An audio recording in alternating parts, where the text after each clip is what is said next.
Дистрикт, Цил през студио, интервју на Зоран Иванов со Зоран Петров. Од новина репортер, преку уредник во култната Нова Македонија, до национален координатор за имплементација на државната платформа за намалување на ризици од несреќи и катастрофи, па преку неколкократни функции и должности во Агенцијата за разузнавање, па се до заменик министер за надворешни работи. Автор на Атентат, публицистички труд за атентатот врз председателот Киро Глигоров, добитник на бројни новинарски награди, меѓу кои на највисоката државна Мито Хаџивасилев Јасмин. За тоа како до тука и каде од тука, еден од прво поперспективните, сега веќе во зрелите македонски новинарски години, тој самиот натаму уште по нешто во ова интервју.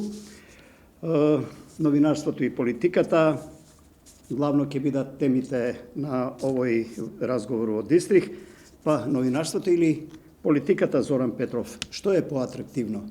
Прво да ви заблагодарам на поканата, ми представува чест да бидам гостин во вашето студио.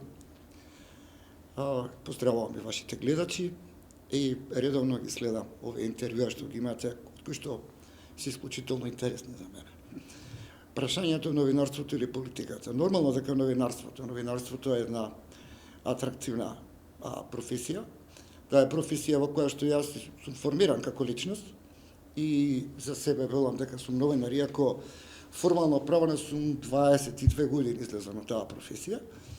Меѓутоа тоа е еден занает, еден позив кој што ве профилира како отворена директна личност, ве профилира како човек кој што знае да комуницира, како човек кој што е секогаш отворен и секогаш кога ќе бидам прашан, секогаш давам предност на новинарството како професија.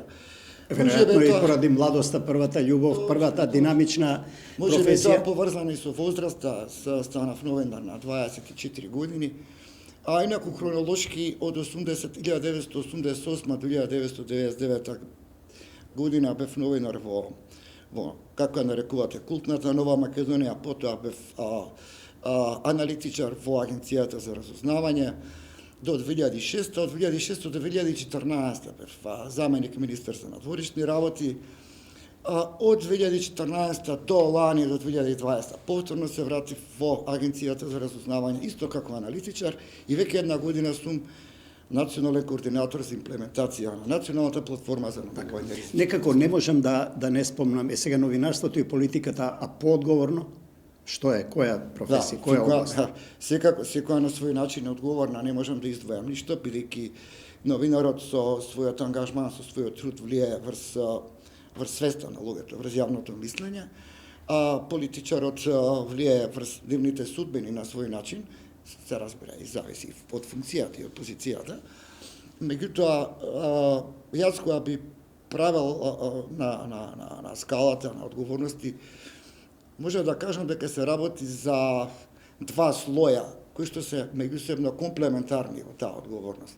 Всушност и поголемиот дел од професиите во животот што ги работев, беа многу сродни, комплементарни, сраснати една со друга и практично се надоврзував од една од друга професија. Патем, јас сум единствениот профил Покрај другото, новинарството помага и за комуникација со јавноста и со колегите во политиката. Исклучително важно, а во она што го работев како разузнавачки аналитичар, двете искуства ми беа феноменални. Добро, само една реченица, новинарството некогаш во твое време или во наше време и сега? Па различно е, како што е се различно. Различно е. Нема да навлегувам во квалификативи, дали беше подобро тогаш или не сега, меѓутоа е многу различно. Е послободно барем? Јас, например, кога би требало да се вратам, не знам дали би се снашал во денешното новинарство, бидејќи се заканува интернетот во таа смисла? Па не е само тоа, веќе и стандардите се променети. Она што за нас порано беше, како се вика, светиња, тие основните правила. Ако ништо друго, чистотата на јазикот барем. За тоа и да не говориме, во Нова Македонија ние бевме во пишуван медиум, кај нас беше исклучително строго почитувањето на јазичните норми, граматиката и правописот, и тие што беа послаби одеа редовно на предавања кај нашите професионални. Што би рекол Коневски, ќе потврдите или негирате јазикот е нашата татковина? Може таа флоскула да држи се уште, или слоган, или парола, или бренд, се едно? И она што го спомнавте на почетокот, една од работите кои што ме разочарува е неводењето сметка за јазикот, посебно кај новинарите, посебно во електронските медиуми. Не само сленговски изрази, туку имаме многу пореметувања во акцентите на зборовите. Тоа и поради неказнивост има закон за јавна употреба на Мислам јазик. дека тоа треба и главните уредници повеќе да го потенцираат кај новинарите, бидејќи тие се редовно гледани, тие се Во време на некој начин- интернет Петров секој може да биде главен уредник или да се потпише така. Сеедно да не се враќаме носталгично на старите времиња, секоја генерација како што и сами спомнавте носи своји вредности. Во рамките на Цивил се одвива еден проект и јас ќе го искористам вашето присуство во Дистрих околу контрола на оружјето. Држава умее да контролира увоз извоз на оружје и нелегален увоз на извоз на, ако можам да употребам нелегален увоз извоз на оружје. Добро, ова е тема што ме интересирала од новинарски денови и секогаш сум ја следал. Честитки за Цивил за неговиот проект за намалување на оружјето. Она што знам да го кажам, нема да биде ништо ексклузивно, меѓутоа Македонија е одамна презаситена со оружје. Оние предпоставени бројки се фантастични, дури се до граница на веројатност дека се работи за преку 450.000 парчиња мало и лесно оружје, од кои 3/4 се илегални. Че тоа се огромни бројки. Тоа не се однесува само на Македонија, генерално за целиот регион на Балканот важи ова правило. Колку што знам, а следам од 2014 година македонските власти максимално ги зауштрија условите за легализација на оружје и 2014 мислам дека беа издадени 7.000 дозволи, сега се околу 1000 годишно. Тоа автоматски Тоа е легално. Легално оружје, да, фрампантна е бројката што ја спомнавте околу како предпоставка, но веројатно и врз основа на некои индикации, истражувања ваши, врз основа на што и регионот, но и нашава земја, но и Македонија. Но сакам да прашам, тоа значи дека државата и регионот не се подготвени да по-успешно да се занимаваат со оваа тема, и второ, кај кого е тоа толкова количество нелегално, кај нас граѓаните, поединци или во некои можеби организирани формации? Ајде вака, ќе се објавам најкратко што можеме. Значи, Македонија во неколку наврати се обиде да го одземе тоа оружје, се обиде и да го легализира. Сеќавате на суштинска жетва акцијата од 2001 килибарна лисица што заврши во декември 2003. Во 2003, за ваша информација, беше донесен закон за декриминализација на собствениците кои што доброволно предаваат илегално оружје, да не бидат судени, да не бидат гонети. 2010 последен пат, колку што се сеќавам, македонската влада покрена една иницијатива за легализирање на илегалното оружје и сите овие акции дава релативно символичен резултат. Каде се наоѓа оружјето? Па, оружјето се наоѓа во нашата традиција, во нашата свест, во нашиот фолклор и луѓето чувствуваат потреба уврска да го имаат. Го слушаме по разни веселби, свадби, верски празници. Да, има, за жал, има и многу несреќи. Не е проблемот само во илегалното оружје, проблемот е, знаете, и во легалното службеното оружје кој што се дава. Јас имам големи резерви дека службите ја прават таа проверка, таа контрола соодветно на давање огнено оружје. Инаку јас во еден период сум бил и службено лице, сум имал службено оружје и можам од лично искуство да кажам дека воопшто не ме прави посигурен. Не се чувствам посигурно кога носам оружје. Ова како порака за гледачите на Апсолутно, не ме прави посигурен. Јас уште еднаш ќе прашам, каде Петров завршува тоа оружје? Тоа го шверцуваат криминални криминогени групи, веројатно тука и државни чиновници се замешани во пропуск на граница, царини, не знам и така натаму, полиција можеби некои елементи. Ни една мафија не може да се одржи без потпора на некои центри на моќ во државата, барем во теоријата е така опишано, ќе ми помогнете ако грешам. Каде завршува тоа оружје Значи, главно? оружјето- Прашав дали само кај поединци или Шверцот на оружјето оди во комбинација со шверцот на дрога, со шверцот на луѓе, со шверцот на мигранти, само за себе и само по себе не функционира. Тоа е еден прилично профитабилен бизнис, кој што се одвива во повеќе правци. Она што јас во моментов можам да го кажам од секјавањето е дека при терористички напади во Франција пред неколку години беше откриено оружје со потекло од Балканот, од југословенско, од кинеско производство и така натака. Значи, можеме да претпоставиме дека ние сме и транзит меѓу другото и дека тоа нормално оди на пазарите каде што има повисока цена.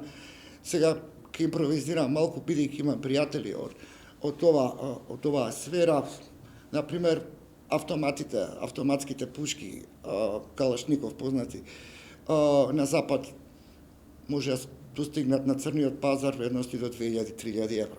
Кај нас се уште може да се најдат за 500.000 евра. од втора рака, трета рака, не? Да, пиштолите се во зависност од моделот, од производството и така натака релативно поевтини, меѓутоа на запад достигнуваат. Каде би можел, предпоставам се, најефтини овие поранешни југословенски застава, каде би можел јас, например, да набаваме таков пушт? Не знам. Не сум се бавил со таков тип на истрага, тоа ќе треба да повикате инспектори од МВР. Или сега по интернет, кои веројатно, што само. ги следат, па не знам дали Се екзистираат шегувам, такви да. црни страници за шверц. Ви- Меѓутоа, мислам дека не е многу тешко да се У два збора уште, што е вака како експерт, треба државата, институциите да направат да се намали барем тоа поседување, шверц, а и поседување на оружје нелегално во приватни раце? Па што, јас сега малце ќе влезам во политика, ќе кажеме на друга работа. Значи, ние имаме имплементирано европското законодавство, нашите закони во овој сегмент се прилично строги и ригорозни. Во оној дел, значи, како и во повеќе сегменти, ние потфрламе на планот на реализација. Се случува повремено, ќе видите полициска акција, каде што се бара дрога или се налага дрога, се запленува и големо количество оружје, тие работи секојаш одат заедно. Нормално, тоа се полициски активности на кои што би требало, и јас очекувам, да се многу повеќе да се Некоја нова зголеми акција, оперативност. некоја масовна нова акција за собирање на нелегално оружје може ли да помогне да се намали тоа количество кај граѓаните, барем ако не кај некои фантазери или па организирани групи? Па да ви кажам, последната што ја направи владата за легализација на илегалното оружје, Даде ли резултат? па даде символични резултати, луѓето повеќе пријавуваат трофејно оружје, ловечко оружје, наследено од предци, од роднини и така натака. Она што беше Активното си го чуваат. Да, многу малку, слаби беа резултатите. Така, далеку. благодарам за ова. Да се вратиме ние сепак на овие наши теми за кои се собравме двајцата, нели, овде во Дистрикт. Демократски сојуз ќе преживее, ќе биде ли спасен од големите ажда и политички партии кои се уште не дозволуваат една изборна единица, или која е прогнозата на Зоран Петров како активен член и чинител во ова мала, да речем условно, но жилава и долготрајна политичка партија? Па, јас сум заедно со Павле Трајанов, покојниот Никола Младенов, сме уште 10 луѓе сме едни од основачите на оваа партија во 2000 година. Прашањето дали ќе преживее и така натака, па се покажа дека преживеа, таа беше доста години и вон парламентарна партија и формулата е многу едноставна. Тоа што се однесува за сите политички партии, ако сакате да го оправдате своето постоење, причините за своето постоење е секогаш да нудите алтернативи проекти кои што се окори за вашата држава. Потоа Демократскиот сојуз стана една препознатлива партија и потоа го гради својот профил и понатаму. Значи, не со скандали, не со провокации, туку со промоција Но не и поминуваја како перјаница форсираше и закон против криминал, корупција и така натаму. Не и поминуваше кај поголемите политички партии една таква иницијатива да се стабилизира државата што се однесува до криминалот, до корупцијата. Па, сега политичката Зошто борба... отпори во политика се влегува за криминали? Вака да политичката- вулгаризирам, нели? Политичката борба е многу тешка и сега ќе се вратам на едно битно прашање. Демократскиот сојуз уште на првите избори во овој сегашен модел, пропорционален во 6 изборни единици 2002 година, излезе со иницијатива за менување на моделот. Бидејќи веднаш ја прозревме тактиката на терен, дека се работи за релативно мал број на избирачи во една изборна единица со скриен долен изборен праг од 5%, што е релативно висок, знае. Во Бугарија е 4, во Србија го сменја пред 2 години во 3, Косово е целосно укинат, освен за предизборните коалиции. И уште од тогаш ние бараме да се менува овој модел. Знаеме зошто се отпорите кај крупните партии, но сега остануваат бастионите СДСМ и ВМРО, ДПМН како отпораши, иако СДСМ барем јавно се декларираше дека ќе подржи, нели, ако има мнозинство во парламентот една изборна единица. Може ли да е сега клучниот проблем во партиите на албанскиот политички блок, дуи и останатите? Па можно е, бидејќи една изборна единица значи еднаков цензус на цела држава, бидејќи како што Нема знаат, изгубен глас. во зависност од долниот праг, ако качите висок долен праг, со сегашниот Донтов количен пак имате многу губење гласови. Добро, но некој просек во регионот спомнавте и сами, тука би бил 3% кај нас, не би било фер да биде повисок, нели? Па, јас, например, би форсирал 2% да биде цензусот. Идеално би било да нема цензус. Меѓутоа, колку што гледам, партиите се плашат од премногу голем број на независни пратеници. Она што сакам да го потенцирам, ако ми дозволите, една реченица не треба. Зошто е битен, зошто ние инсистираме на промената на тој изборен модел? Не само заради неправдата од големите кон малите. Постојано говориме дека Македонија недостасува трета или четврта политичка опција. Со овој модел, како што е, третата и четвртата опција може да ве бидат само крајно радикални партии, кои што ќе го собираат негативниот набој кај населението кај нив. Веќе и некоја таква појава има. Веќе има и допрва. Значи, моделот и заради безбедносни причини, меѓутоа и заради демократска перспектива на државата мора да се менува. Наместо златна зора да никне демократска промени. Може да добиете ултралеви, ултрадесни партии, неофашистички и така натака, бидејќи во ваква поставеност, со ваквиот модел, тие имаат најголемата шанса. И уште една работа. Видете на последните локални избори во Македонија колку голем процент на гласачи се определија за така наречените независни листи. Значи тоа покажува дека граѓаните навистина имаат потреба во нашиот случај да се промени моделот. Навистина има потреба, бидејќи биполарноста по етничка линија создава, како што гледате, политички паразитизам. Така, но од друга страна, Петров, ако земеме сега, јас се враќам повторно на вашиот новинарско-аналитички нерв повеќе. Во другите поразвиени демократии главно доминираат две партии, три, некој центар, кој помага на едната или на другата. Еве сега и во Германија со семафорот коалиција. Па, не би рекол дека се предоминантно 2 или 3. Да, тоа важи за Англија, важи за Соединетите држави. Меѓутоа, во европските демократии ќе видите дека по 3 или 4 партии наизменично се појавуваат и нови партии. Да, Бугарија е последниот пример, Хрватска на локалните избори и така натаму. Да, па видите и феноменот на зелените во Германија не е за занемарување. Мислам, кој што се издигна во една од водечки политички сили. Да.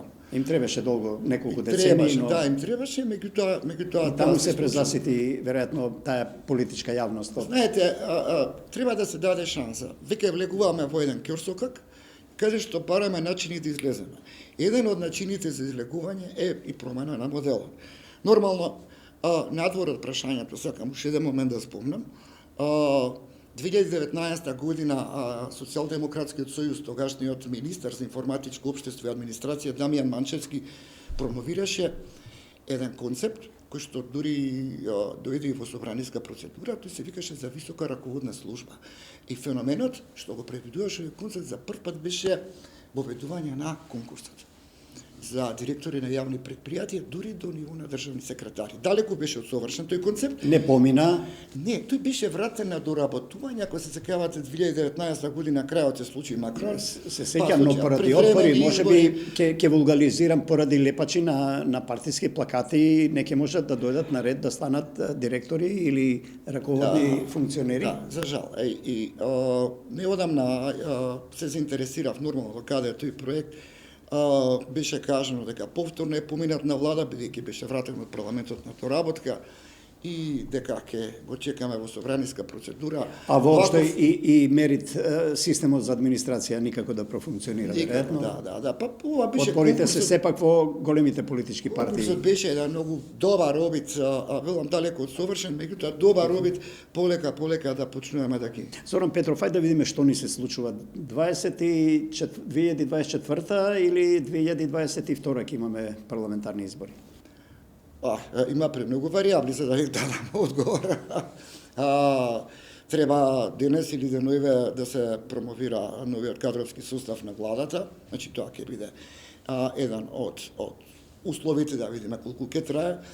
Потоа имајте предвид дека имаме доста големи предизвици наредната година, тоа е енергетска криза, поскапувања, пандемија и така натака. Не знаеме како тоа ќе се одрази врз стабилноста на владата, потоа имаме коалициони партнери, коалицијски партнери, кои што исто така не знаеме како ќе се однесуваат во наредните. Не ве прашав од позиција, нели, како се на некој начин да речам во партија која е учесник во владината коалиција, утре може нема да биде, нели? Сеедно, но има ли реални шанси, ќе има ли кондиција и покрај ова што сега се случува во Социјалдемократскиот сојуз, обединување или раслојување, не знам, може вие ќе помогнете да издржи оваа влада до редовните парламентарни уште цели 2 и нешто години? Па, одговорив, не знам. Најискрен одговор е не знам. Што и да кажам, ќе ве излажам. Не сакам да преюдицирам, бидејќи има премногу непознати во целата ситуација. Искрено, ако ве интересира мојата желба или мојот оптимизам нема напушта, мислам дека можете, дека ќе издржи до 2024 година, бидејќи, знаете, кај нас секој воредни избори на некој начин значат и политичка дестабилизација, бидејќи одеднаш целиот систем се блокира, администрацијата чека да види кој ќе победи, па се прави. Што се случи со локалните и со Зоран Заев? Преспанскиот е последица на сето во крајна линија или? Многу фактори се, по моје мислење, многу фактори се, не е само Преспанскиот договор. Мислам дека незадоволството се јави на внатрешен план, на делот на внатрешните реформи. Пред неколку дена во својата колумна Горан Михайловски напиша дека Заев испорача слобода, но не испорача правда. А тоа беше главното очекување од него. Остана нереформирани доста сегменти во општеството и сето тоа е страшно иритантно кај луѓето. И нормално тој дел на, да ги наречеме, летечки гласови што му даваа подршка претходно сега одеднаш. Долго сте во јавната сцена, Петров, и во политиката. Што им се случува на врвните политички личности, на лидерите на политички партии да се врзуваат со некакви лукративни типови кои на крај им ја уништуваат кариерата, да не спомнувам имиња? Па не е само тоа, господин Иванов. Политиката е премногу сложена. Кога говориме сега, паднавме на тема Заев, ако се земе предвид околностите, мнозинството во собранието, политичките состојби и на внатрешен, на меѓународен план, мора да бидеме објективни да кажеме дека тој работеше во исклучително сложени и тешки услови.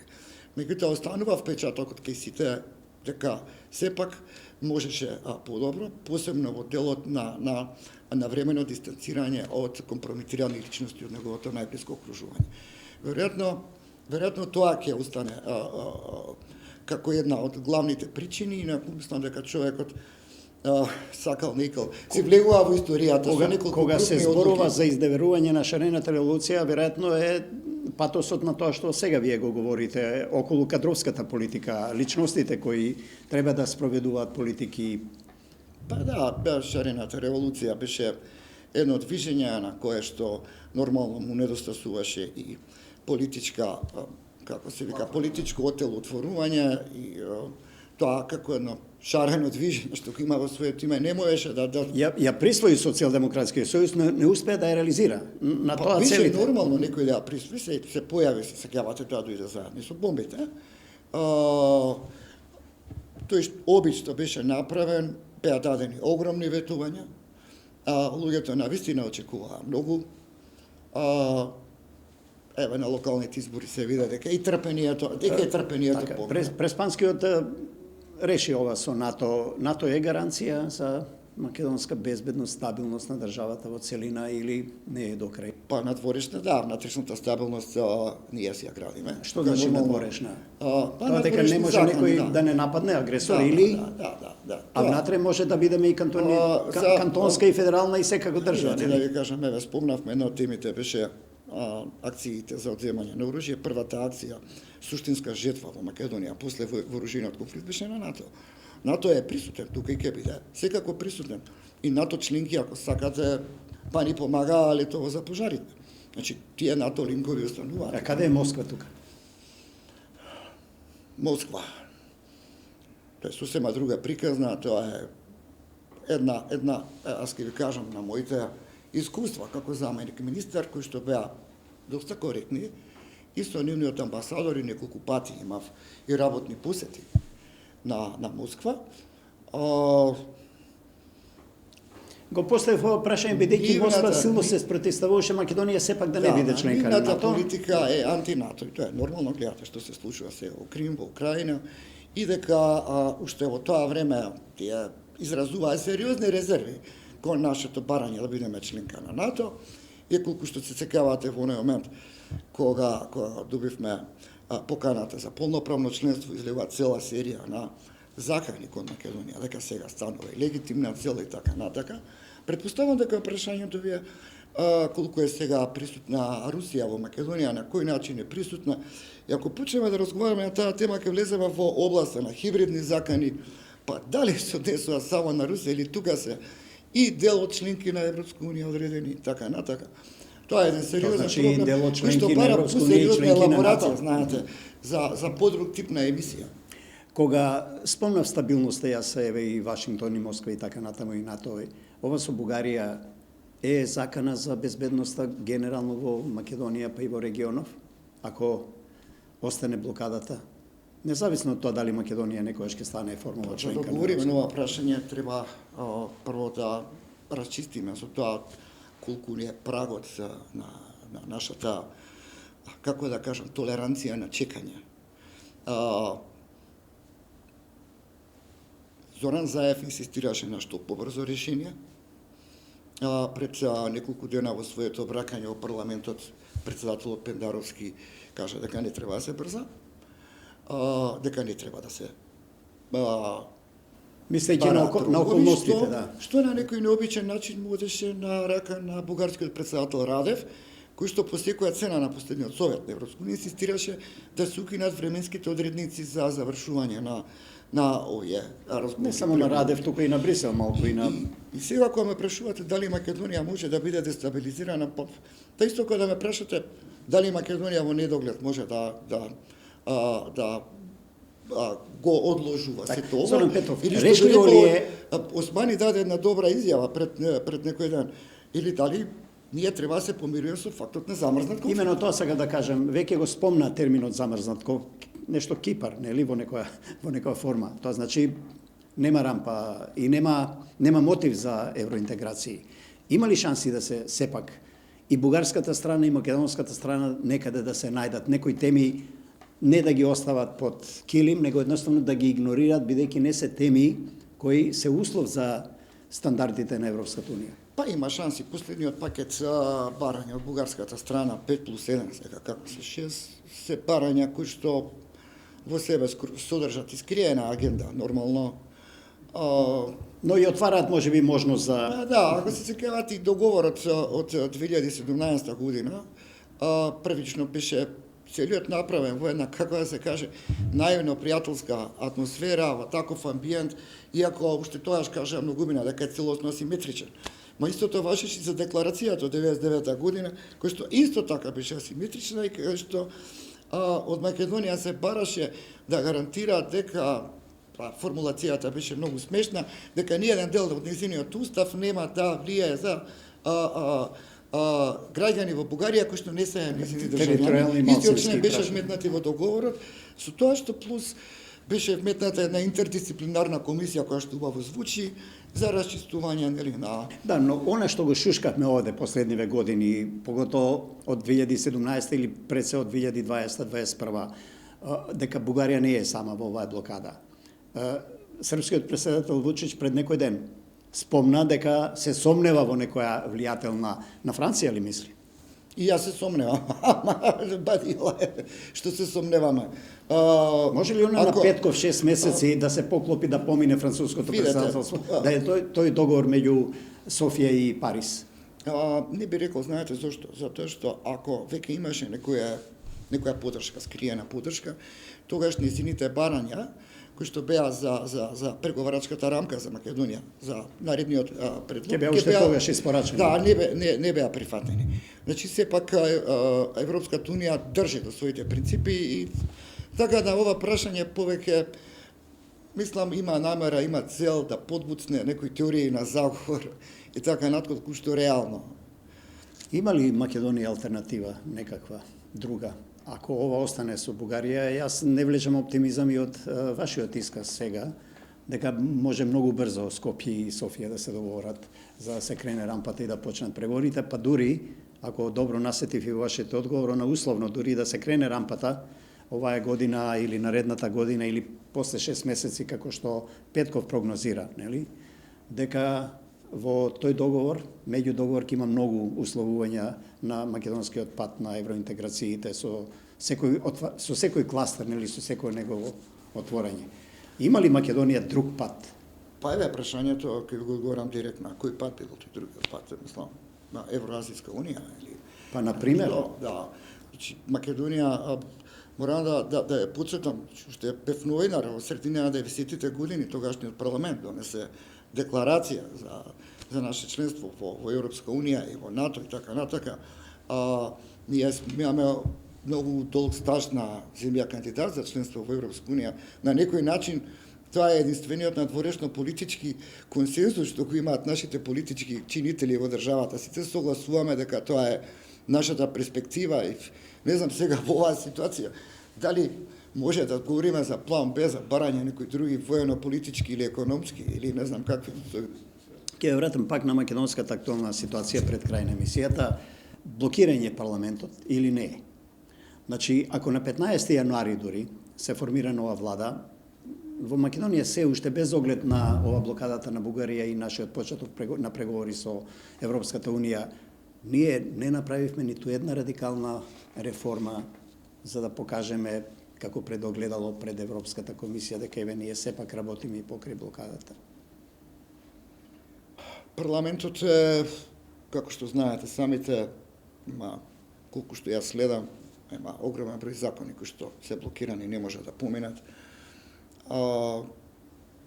И поради дел од тоа што не се свикуваат тие собраниски комисии, меѓутоа многу често тоа се случува и поради огромниот број на амандмани што го поднесуваат главно опозицијските партии за да се спречат одредени закони.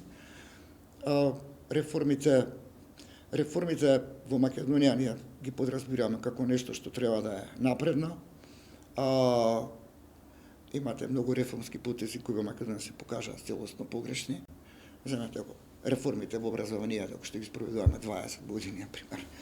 Во која смисла дигитализацијата како погрешен чекор? Па не беше само тоа, беше и оценување на работата на наставниците, па беше интерни и екстерни тестирања. Во континуитет, значи не мислите на... Да, во континуитет спроведуваме реформи, а квалитетот на образованието, например, се понизок и понизок. Така да, кога говориме за реформи, ја повторно ќе се вратам. Многу ми е битно тоа да го повторувам често, и тоа го правам секогаш и во приватни разговори, дека промената на изборниот модел во моментов е единственото нешто што може да доведе до демократско придвижување напред. Бидејќи го спомена зборот паразитизирање. Ќе повторам пак. Знаете што се случува во Македонија? Имате една партија на власт, која што си има своја програма, имате една партија во опозиција која што одмара. Што да имате контрапроекти, да имате дебати, да се нудат подобри решенија, тие едноставно. Нема политичка волја и политичка култура, се уште нема услови за обединување врз некој заеднички проект што треба да трае без оглед на тоа која водечка партија е на власт. Политичката култура се создава врз основа на политички околности, знаем. Овие политички околности ја создаваат оваа политичка култура. Ова политичко рацио, ова политичко однесување. Значи, овие правила на играта враќам на почеток на емисијата. Значи, треба да ги промениме правилата на играта. Тука пледирате дека и треба нова посилна политичка сила. Има потреба во државата, дури јас сум Има ли потенцијал? оптимист кој што тврдам дека доколку се отвори овој модел, бидејќи тоа ги отвара вратите, мислам дека Македонија е зрела и за мултиетничка партија. Па да, веќе СДСМ пред парламентарните повлече со без оглед на тамошните овие случувања. ВМРО да не сепак пред локалните направи, нели, некаква коалиција. Јас говорам за сосема нова мултиетничка партија. Може да ви се појави на политичката сцена, бидејќи состојбата во Македонија е зрела. Тоа значи Македонија се граѓанизира. Па таа е почната да се Кога граѓанизира. велам етнизира, Почната е да се граѓанизира поодавна. Меѓутоа гледате тоа оди по некои синусоиди. Во моментот имате поуспешни, па во другиот момент нагло влошување на тие. на локалните независни листи се појавија во повеќе градови, Скопје доминираше, се разбира. Е ли тоа некоја назнака, некој сигнал дека навистина електоратот бара нова политичка сила? Това е индиција, јас тоа го спомнав на граѓаните им треба промена, велам промена на правилата на играта, веќе има потреба од нови ликови, поставени на поинаков начин.